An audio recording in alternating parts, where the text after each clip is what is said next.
Ever wish you could walk around inside of your favorite TV and movie homes? Well, on this channel, you can. Today, we're going to be touring the Hollywood suite from the I Love Lucy show, with ceilings in all four walls like you've never seen it before, and in its true colors.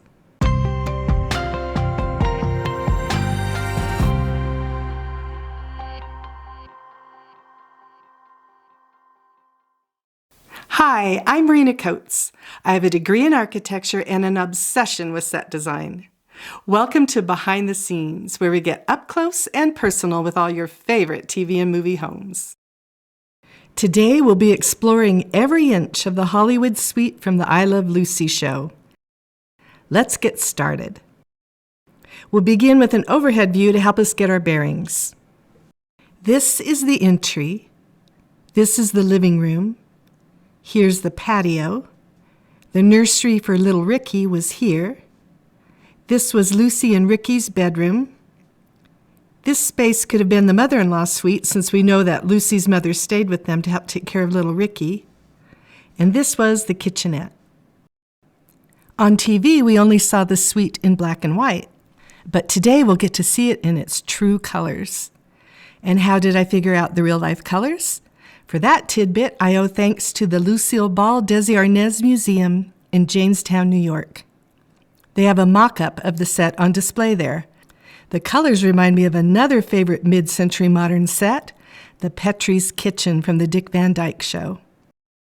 I have had so many viewers request this tour. I think we remember it so well because the Ricardos actually lived there for quite a long time. 18 episodes, in fact, shown over 2 seasons. Another reason it was so memorable was all the celebrity guest stars that appeared during this time. The exterior. The fictional name of their hotel on the show was the Beverly Palms. But in this screen grab, we see that the name of the real-life hotel at the time used for the exterior shots was actually the Beverly Carlton. That same hotel today is now known as the Avalon Hotel, Beverly Hills. The living room. Before we take the tour, I want to point out a few of the fabulous features of this living room. First of all, this built-in desk. I love it. As Lucy would say, it's dreamy. Lucy often sat here to do correspondence or to talk on the phone. Definitely a standout element of this room. Another fun feature is this tilted metal grid with little starbursts where the bars meet. It sat over a planter and had lighting behind it. Scenes that took place in the living room. Lucy dangling by a sheet from the balcony above to avoid being seen by Cornell Wilde, whose room she was hiding in. And Ethel trying to distract Ricky so he doesn't see her. Lucy wearing a fake nose as a disguise so that William Holden won't recognize her as the woman he met at the Brown Derby earlier. And that same fake nose catching on fire as he lights her cigarette. And John Wayne making a new set of footprints for the sidewalk at Grauman's Chinese Theater after Lucy and Ethel stole and broke the original. Now let's take a tour of just the living room. For this part of the tour, I'll be carefully avoiding the parts of the suite that I don't want you to see yet. But don't worry, they're coming up shortly when we tour the entire suite. Then I'll reveal the fourth wall of the living room, the one we never got to see on the show because that's where the cameras and the audience were.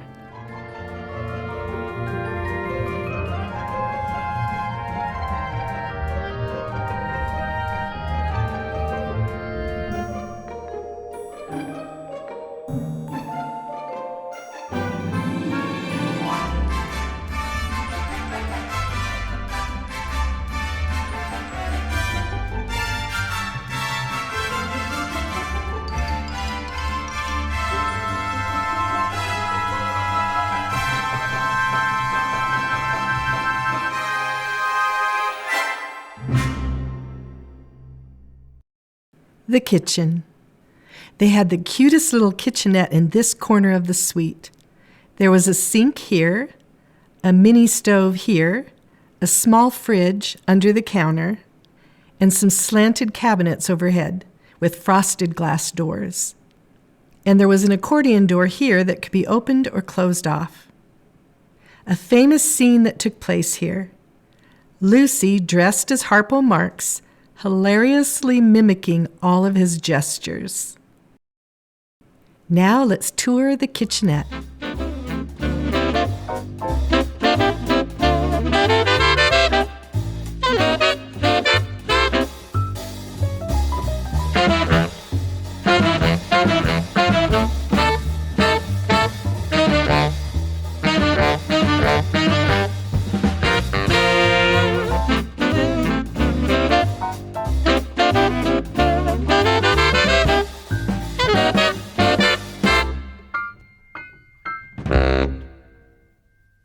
Here's a brief clip from an interview I did with Keith Thibodeau, who played Little Ricky. He shares some memories of the cast members. Like Vivian, Ethel, who played Ethel.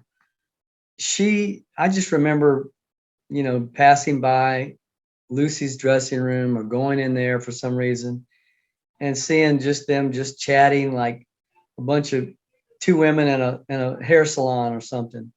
I mean, it was just that kind of girl talk, And then, William Frawley, I just remember him just being like going to the coffee area and the donut area in the mornings. And, first thing in the morning, he'll just look at me and say, "How's the world treating you today, Keith?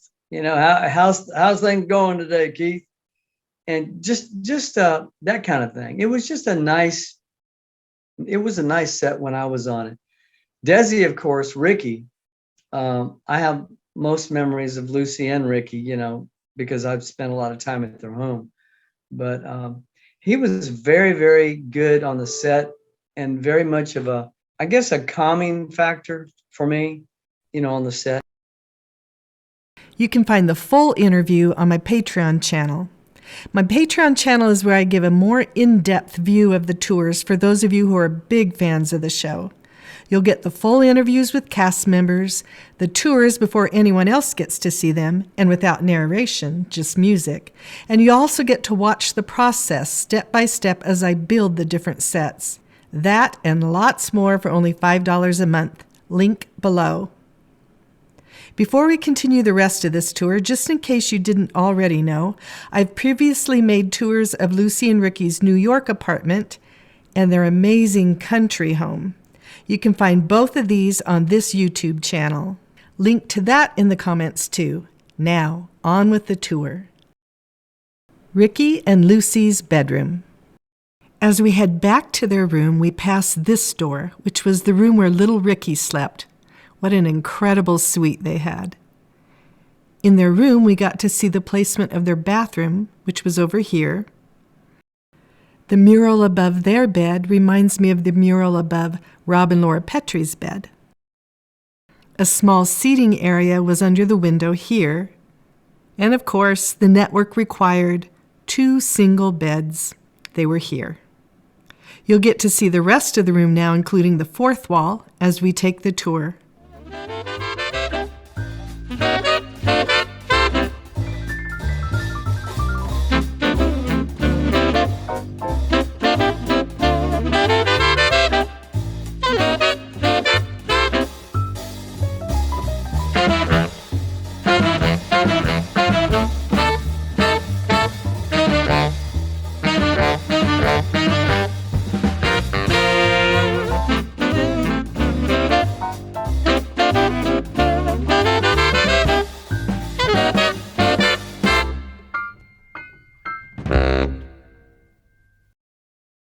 We're about to take the tour of the entire suite, and as we do, I have a fun thing for you to look for while we take the tour.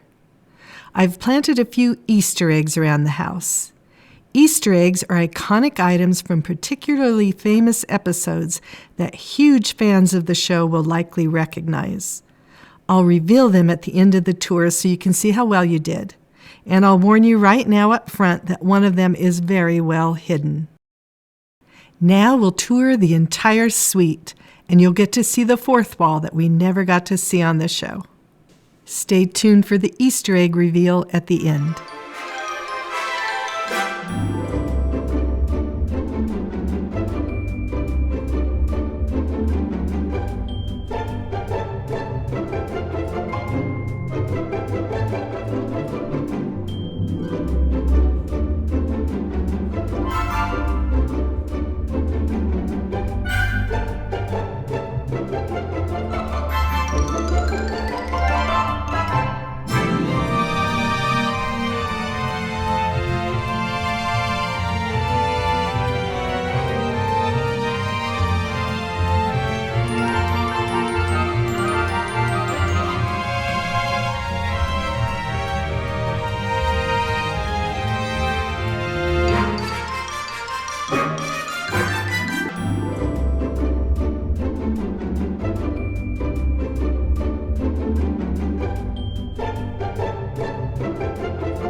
Okay, now for the Easter egg reveal.